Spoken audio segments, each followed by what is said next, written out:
அன்பிற்கினியவர்கள், இனிய வணக்கம். ஒரு பிரச்சனை நடக்குதுன்னு வச்சுக்கோங்களேன், இல்லைன்னா யாராவது ஒருத்தங்க நமக்கு ஒரு கஷ்டத்தை கொடுத்துட்டாங்கன்னு வச்சுக்கோங்களேன், அதுக்கு எப்படி தீர்வு சொல்கிறது, அதுக்கு எப்படி தண்டனை கொடுக்கறது அப்படின்னா எப்படியெல்லாம் நம்ம யோசிப்போம். ஒவ்வொரு மனுஷங்களும் ஒவ்வொரு மாதிரி யோசிப்போம் இல்லைங்களா. இதுக்கு ஒரு சின்ன கதை. ஒரு ராஜா இருக்கிறாரு.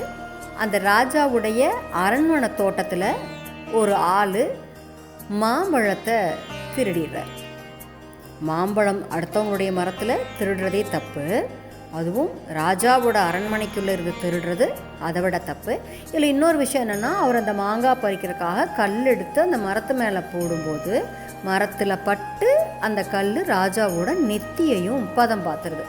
அப்போ இன்னும் இது பெரிய தப்பு இல்லைங்களா. அப்போது அரசபையில் இதுக்கு ஒரு விவாதம் நடக்குது. அப்போ அவருடைய ஒரு மந்திரி சொல்கிறாரு, ராஜா இவனுக்கு வந்துட்டு ஒரு மரத்திலிருந்து ஒரு பழத்தை நார்மலாக திருடுனாவே அவனுக்கு 6 வருடம் கடுங்காவல் கொடுக்கணும்.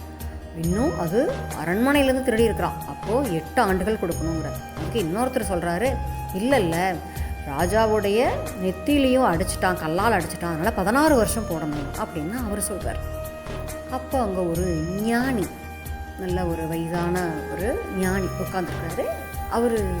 அவர்கிட்டையும் கேட்டு வைப்போமே அப்படின்னு அரசர் அவர்கிட்டையும் கேட்குறார். அப்போ அந்த ஞானி சொல்கிறாரு, எவ்வளோ பெரிய மாம்பழம் பறிச்சானோ அந்த மாம்பழத்தை விட பெரிய அளவில் தங்கத்தால் அவனுக்கு ஒரு கட்டியை கொடுத்து விடு அவன் கையில் அப்படின்னு சொன்னார். அரசருக்கு தூக்கி வாரி போட்டுச்சு. என்ன சாமி, அவன் என்னை கல்லால் அடிச்சிருக்கிறான், அரண்மனையிலேருந்து பழத்தை திருடி இருக்கிறான், அவனுக்கு இப்படி ஒரு தண்டனை கொடுக்க சொல்கிறீங்களே அப்படின்னு சொல்லி கேட்குறார். அப்போ அந்த ஞானி சொன்னாராம், மரம்ங்கிறது ஒரு அக்ரிணை, அதை இவன் கல்லால் தாக்கி இருக்கிறான். இவன் கல்லால் தாக்குனதுக்கு ஒரு அக்ரிணை, அதுவே அவனுக்கு ஒரு பழத்தை கொடுத்துருக்குதுன்னா நீ உயர்தினை, உன்னை அவன் கல்லால் தாக்கியிருக்கானா, நீ தங்கத்திலையாவது கொடுக்க வேண்டாமா அவனுக்கு அப்படின்னு சொன்னாருங்களாம். இதுதாங்க, ஒவ்வொரு பிரச்சனைக்கும் ஒவ்வொருத்தருடைய பார்வை கோணம் வேறு விதம், யோசிக்கிறதும் வேறு விதம்தான்.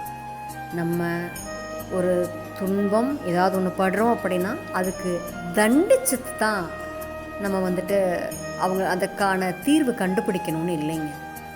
மன்னிச்சும் மதிச்சும் கூட தீர்வு கண்டுபிடிக்கலாங்க. சரிங்களா? சிந்தனை வேறு, தீர்வு வேறு. நாளை சந்திப்போம் தோழமையிலே. மகிழ்வுடன் விஸ்டம் மெட்ரிக் மேல்நிலைப்பள்ளி செய்யாற்றை வென்றார்.